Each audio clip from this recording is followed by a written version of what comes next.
A Funerária do Rock. Vídeo 2.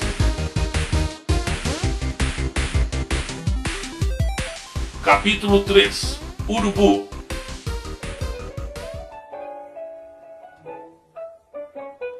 Deu pra perceber que o Urubu sempre foi meu melhor amigo, não?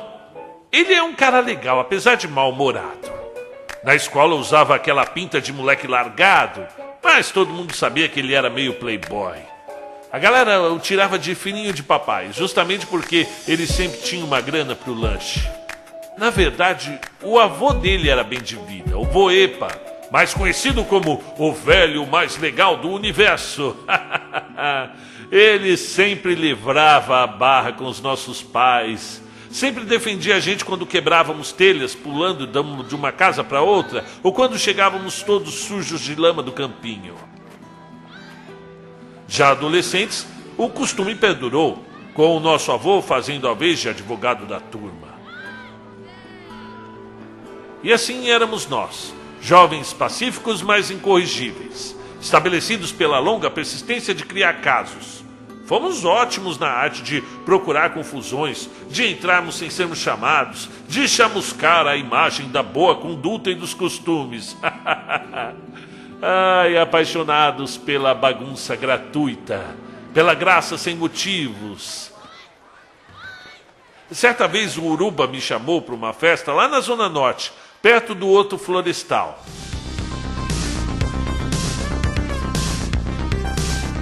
Caralho, cara, que puta casão! Falei entusiasmado com o meu vinho barato debaixo do braço. Eu não disse que era supimpa? Sim, naquela época ainda usávamos supimpa. Avisa aí que somos amigos do Carlos. Fala que somos do curso de mecânica. Da porta já dava pra ver. A galera era maneira. Uma sala enorme com umas minas dançando, luzes negras e um DJ mandando o melhor do rock nacional. Entramos na parada e logo apareceu o tal do Carlos, um cara meio marrento com pinta hardcore. Relaxa, Led, o cara é gente boa, você vai gostar dele, eu vou sair por aí e arrumar uma gata pra você. Nem precisa, eu já tô apaixonado por aquela menina dançando. Qual? A da jaqueta jeans? Não, pô, aquela do vestido verde com o cabelo curtinho. Urubu passou as mãos no seu moicano, que naquela época era enorme, ajustou a jaqueta de couro e foi dançando até a moça. E eu fiquei ali na expectativa. Trocaram algumas palavras e logo se beijaram, demoradamente. Ainda ficaram um tempo se abraçando e logo veio o Urubu de volta, como se nada tivesse acontecido. Ela não era pra você, comentou ainda dançando do meu lado. E como você sabe, seu talarico? Ora, eu descobri que ela é irmã do Carlos. Ela estava afim de mim desde que ele mostrou a foto da nossa banda pra ela há algumas semanas. Olha lá, deixa esse vinho radioativo na cozinha que eu vou ver se ela tem alguma amiga pra você.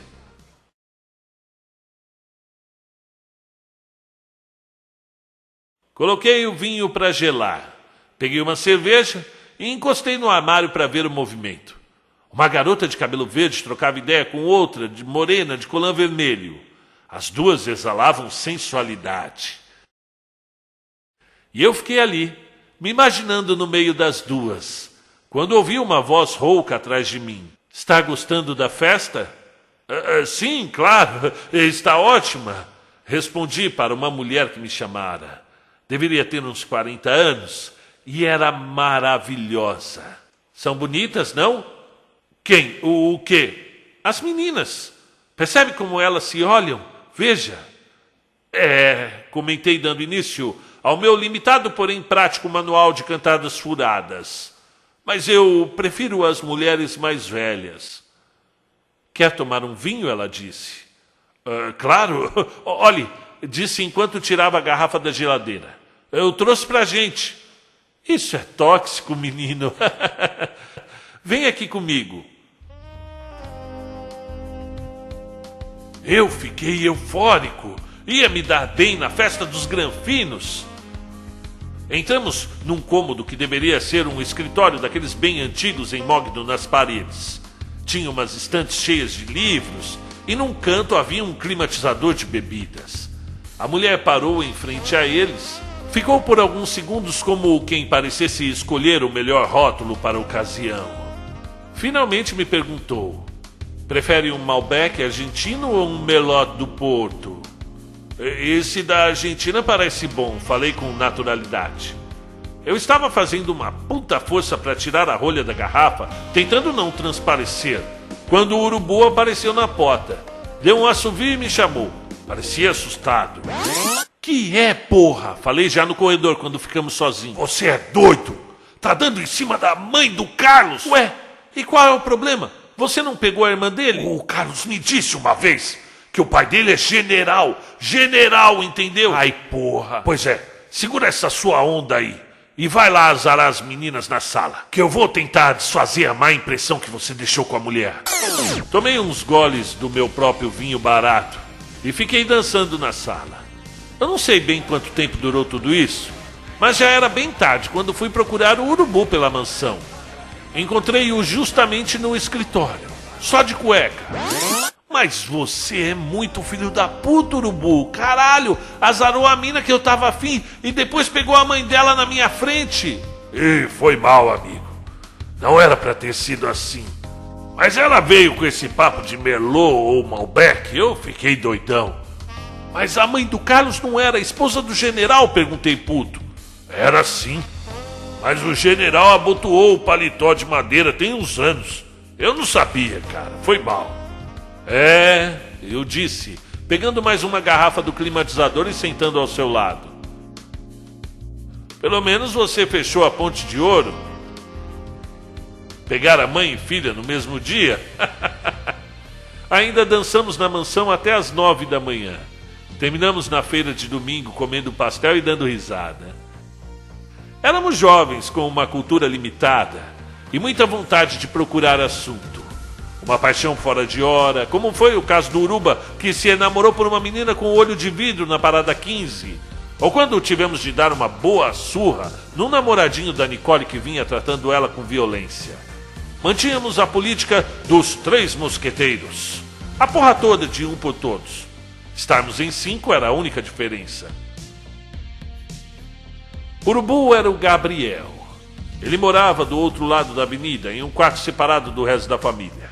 Tinha uma televisão russa da época da Guerra Fria, em formato de capacete de astronauta, onde a gente assistia à Porta dos Desesperados a tarde toda. Era meu amigo desde as minhas primeiras lembranças. Aos 13 anos estávamos na Praça da Sé abraçados, gritando direta já! E com ele furamos a catraca da Led Slay para entrarmos ainda menores de idade no primeiro show de rock das nossas vidas. Dos 5 era o que mais gostava do bom e velho rock and roll. Vestia-se a caráter desde os 12 anos. Na escola mesmo quebrou o nariz do Regis quando o chamou de comedor de lixo. Mandou o diretor para aquele lugar, xingou o professor de porco capitalista, zoou a coisa toda. Quem segurou a onda dele foi o avô. E depois dessa época, o Gabriel ficou conhecido pelo seu temperamento explosivo e sua paixão pelo gênero musical. Estudou pra caralho, se enfurnou no quarto para compor a sua personalidade, conheceu grandes escritores, encontrou suas ideologias, descontentou-se com o governo, com a repressão que ainda pairava sobre nós. Sempre foi um entusiasta contestador, considerando que a sua maior violência contra tudo que ele via de errado na sociedade era a sua própria imagem, as suas vestes, a música, as tatuagens, o moicano. Sempre de preto, com camisa de banda ou de algum escritor dark das antigas, um colete de couro cheio de spikes e o cabelo montadão. Meio punk, mas livre de qualquer movimento, como sempre gostava de lembrar. Falava da subcultura. Os olhos dele eram negros como a noite, sempre semicerrados, fazendo aquela pose de quem acabou de sair da cadeia.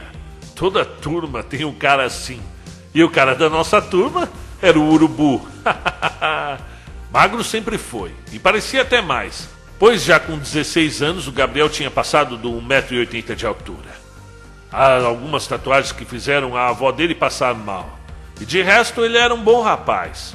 Urubu era um amigo que não separava brigas, mas que chegava na voadora. Completamente fora da casinha, nervoso por natureza. Mantinha a cara fechada o tempo todo. Era um cara esquisitão, bem difícil confundi-lo com qualquer outra coisa, até mesmo com outro punk. Ele não escondia sua fama de coveiro maldito diante dos trouxas que resolviam tirar uma com a gente. Seu apelido veio de uma das grandes babaquices mentirosas que se tornam verdade. O Urubu era um CDF de livros de terror, louco pelas noites da taverna do Álvares de Azevedo, devorava livros do Lovecraft, do Stephen King, do Maupassant, mas nenhum deles o moleque tinha tanta paixão quanto o Edgar Allan Poe. Por esse, ele tinha um verdadeiro clamor. O Urubu era louco pelo escritor. Vivia dizendo coisas muito curiosas e completamente sem importância para nós sobre ele. Que morrera em condições completamente misteriosas, conforme ele repetia. Que era um bêbado inveterado, conforme ele falava. Que o bigodinho da nossa sala era igualzinho a ele, conforme ele determinava. Sabia de cor os seus contos, inclusive era comum vê-lo recitar poemas ou outros escritos para amigos nas rodas noturnas. E foi justamente numa dessas presepadas que ele ganhou o seu apelido de Urubu. Uma vez, após tomar um fora magnífico de uma ruiva de farmácia e ficar desconcertado, Urubu subiu na mesa do bar da Maura, completamente alcoolizado, e começou a declamar o poema O Corvo em Brados Altos, imitando o animal, balançando as asas, fazendo caretas demoníacas, expelindo agressões e chamando a ruiva de Lenora. Sendo o maluco que sempre foi. E no fim da noite, conseguiu pegar a ruiva por causa do poema. E quando ela pediu o seu telefone, ele saiu do bar batendo os braços e gritando: Nevermore, nevermore. No outro dia na escola, os outros moleques ficaram 2 aulas tentando lembrar qual era mesmo a ave que o Gabriel estava imitando. E como não chegaram a uma conclusão, foram unânimes em ouvir a sugestão do bigodinho Paul. Era um urubu ou uma borboleta. Ele estava imitando uma borboleta, vai saber. Para encurtar a história, começaram a chamar o Gabriel de Urubu. Qualquer um ficaria possesso, ainda mais o porra louca do nosso amigo. Mas, estranhamente, ele não falou nada, ficou na dele. Eu até imaginei que, sei lá, ele tinha ficado quieto para o apelido não pegar. Pois vocês sabem como funcionam essas coisas, né? Mas depois de alguns anos, apenas alguns anos depois foi que eu percebi. Ele tinha adorado o nome. Ele até desenhou um urubu na parede do quarto dele. De resto, era o cara da pá do coveiro, presa no suporte do Caronte Negro. Deixava lá para mostrar aos babacas quando queriam brigas. Para os demais era um rapaz doce, irreconhecível de verdade. Encabeçava campanhas de caridade na escola, separava cestas básicas na igreja para os pobres, levava a avó dele para o sacolão. Bastava a gente se distrair e lá estava o urubu, trocando ideia com os mendigos.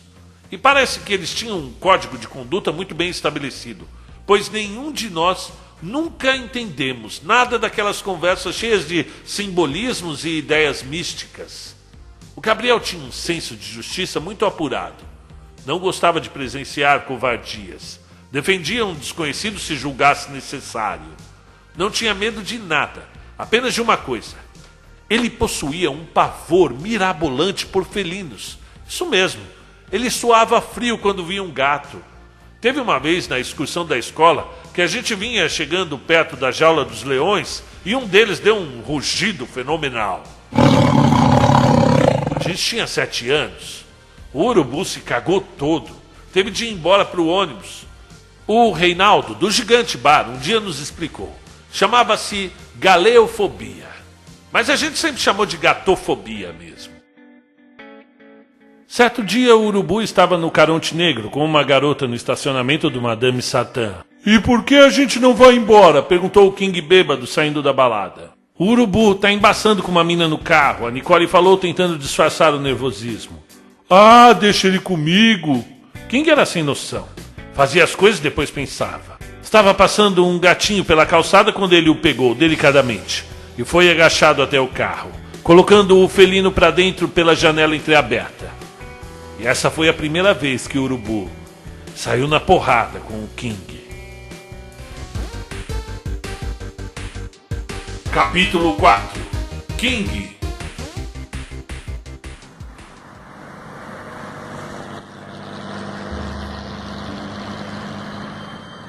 Era uma daquelas noites glaciais, densa, nebulosa, assustadora. Alguns animais passavam voando em frente ao carro e eu sentia muito frio, pois o Karuma estava com a janela aberta para fumar. Fecha essa janela, Karuma, pelo amor de Deus, eu tô congelando aqui. Relaxa, brother, eu já tô terminando, só mais um peguinho e pronto. Tinha vindo com uma jaqueta jeans fina, mal dava para aguentar a noite na rua, quanto mais na estrada. Naquelas épocas, sei lá por quê, parecia que quando se fazia frio, era de gelar até os ossos. Eu tentava me esquentar entre o King e a Nicole, mas parecia inútil. O urubu continuava impávido no volante do Caronte Negro. O plano era chegar pela manhã na Cidade das Montanhas e arrumar um lugar seguro para estacionar. O show iria ser à noite e deveria durar toda a madrugada. Eu não sei o porquê, mas de repente, apesar da intuição de que algo de errado estava acontecendo, comecei a sentir a magia. Essas coisas acontecem. Você vai se contagiando pela energia da galera e quando vê, está mais do que animado, está muito animado, está querendo chegar logo. Era uma ansiedade que vinha crescendo conforme a caravan diminuía os quilômetros que separavam o meu estado, a Pauliceia, de Minas Gerais, a terra das lendas e mistérios. A estrada naquela época bem se parecia com o que presenciamos nos filmes de terror. Estreita, mal iluminada e poeirenta. A duplicação dessa federal demoraria ainda anos para ser concluída. Mas, apesar de toda essa dinâmica cruel do urubu me convidar para ir ali na Praça da Toco e apenas me informar da viagem já na estrada, eu estava começando a curtir a ideia. Quando passamos por Bragança, decidi deixar rolar. Éramos uma equipe e depois de anos de amizade, tínhamos a oportunidade de viajar juntos pela primeira vez. Isso na minha cabeça era incrível. Tínhamos ido ver o Queen no Rock in Rio, mas o Voepa que havia levado. E foi apenas o urubu, a Nicole e eu. Tudo era novidade. Um carro antigo com uma pá de coveiro e um caixão em cima, voando pela estrada, em busca de aventuras e sonhos. Eu estava eufórico. Estávamos em uma ladeira descendo quando observamos uma placa antiga logo à frente informando: Bem-vindos a Minas Gerais. Lembro-me bem desse sentimento e já ia perguntar para o Karuma se faltava muito para chegar, quando o King colocou a cabeça para fora, enchendo seus pulmões e gritou: Vamos pra Minas! O King era o Ralph, o nosso amigo desde o prézinho, o típico cara desastrado com a vida. Não tinha nenhuma maldade, porém também não tinha noção. Na sala era um moleque magrinho com um aparelho nos dentes. O eterno aparelho do King. Acho que ele ficou com ele uns 10 anos. O Ralph tinha uns mistérios que a gente nunca entendia. Como quando o vimos saindo de um curso de idiomas. E aí, Ralph, resolveu sair do verbo to be? Ah, eu faço inglês aqui há 7 anos. Ah, isso explica seu sumiço aos sábados. Ganhei a aposta, Gabriel. Não vale. Ei, o que vocês apostaram? O Gabriel apostou comigo 200 contos, que você era adventista do 7º dia. Observamos todas as suas mudanças no decorrer do tempo. Ele sempre andava com as colegas da Nicole no colégio. A gente sempre pegava no pé dele por isso. O Ralph nem ligava, deixava a gente zoar, nunca perdia a paciência. Aliás, poucas vezes o vi nervoso. Toda a sala precisava de um palhaço. E ele fazia bem o papel. Imitava os professores, contava umas piadas ridículas e fazia umas danças engraçadas. além de trazer uns bolos que a mãe dele fazia para dividir com a galera. Todo mundo da sala gostava do Ralph. O problema é que uns moleques da outra sala implicavam com ele. Com o cabelo dele, com o jeito dele andar e ficar sempre com as meninas. Na verdade, eu acho que aqueles perdedores tinham inveja do jeitão extrovertido do Ralph. Sempre com boas notas, mais pela facilidade de comunicação que ele tinha com os professores. Um dia estávamos jogando bola na quadra e ele na sala fazendo lição da Margot, a professora mais gostosa de toda a história da escola, quando uns babacas do 8º ano invadiram nossa sala e quebraram o Ralph na porrada. Tudo sem motivos, apenas para afirmarem suas frágeis masculinidades. A Nicole saiu correndo para nos chamar. Ao chegarmos, nosso amigo estava agachado em um cantinho da sala, chorando em miúdo, humilhado pela sua inocência. Bem, na época não havia essa coisa de bullying. A gente resolvia essas situações era no soco mesmo. O Urubu, que ainda era apenas o Gabriel maluco, já tirava umas manobras de skate e sabia brigar. A Nicole já tinha sua fama de garota sombria. E eu, apesar de não saber tocar porra nenhuma, andava sempre com um violão velho que troquei numa bicicleta que havia ficado pequena para mim lá na Feira do Rolo. Esperamos a hora da saída e fomos seguindo o King, na época ainda Ralph, em seu caminho para casa. Tomamos muito cuidado para não sermos vistos. Bastou atravessar a avenida que avistamos os bastardos, que estavam esperando o nosso amigo para mais uma sessão de agressões. Ah, mas vocês precisavam ter visto. O maior deles, o mais forte, o Braga. Bem, esse era o sobrenome dele, o nome eu não lembro. Esse Braga nem conversou, apenas empurrou nosso amigo Ralph no chão. E quando ele se preparava para dar o primeiro soco, mal teve tempo de olhar para frente e ver quem vinha correndo em sua direção. Era o Gabriel maluco, segurando as pontas do skate, pronto para quebrá-lo bem na sua cara. Eram 4 os trouxas. Eu não era tão alto quanto os alunos da 8ª série na época, mas já compartilhávamos da cultura do primeiro soco. A 7 para derrubar. E foi o que fizemos. O violão se perdeu, literalmente destroçado nas costas do Carlos Alberto. A Nicole batia como um homem adulto, focando nas partes frágeis dos inúteis. Gabriel permanecia com o Christian em seus braços, numa gravata asfixiante. Já o Braga... o Braga já estava dormindo o seu 7º sono depois da skateada. E assim foi que aconteceu. A escola toda soube da vergonha que passaram. 4 trogloditas da 8ª série, apanhando que nem criancinhas de 2 meninos e uma menina da 7ª. A mãe do Braga ainda apareceu lá na escola para reclamar os dentes que o filho babaca perdeu. Mas aí a gente já não precisava mais se preocupar com essa galera. A partir daí seu apelido se tornou Banguela. E nunca mais mexeram com a gente. O Ralph, depois desse dia, entrou no Karatê ou Kung Fu. Eu acho que foi bem na época que saiu o Karate Kid. Eu lembro que ele chegava na sala e a gente já começava a cantar a música do filme. Quando entramos no ensino médio e mudamos de escola, ele começou a fazer musculação, andar com uma turma diferente, descer pra praia. Até aprendeu a surfar, ganhou uns campeonatos. A gente ficou com ciúmes, é claro, dessa galera. Nessa época andávamos um pouco distantes.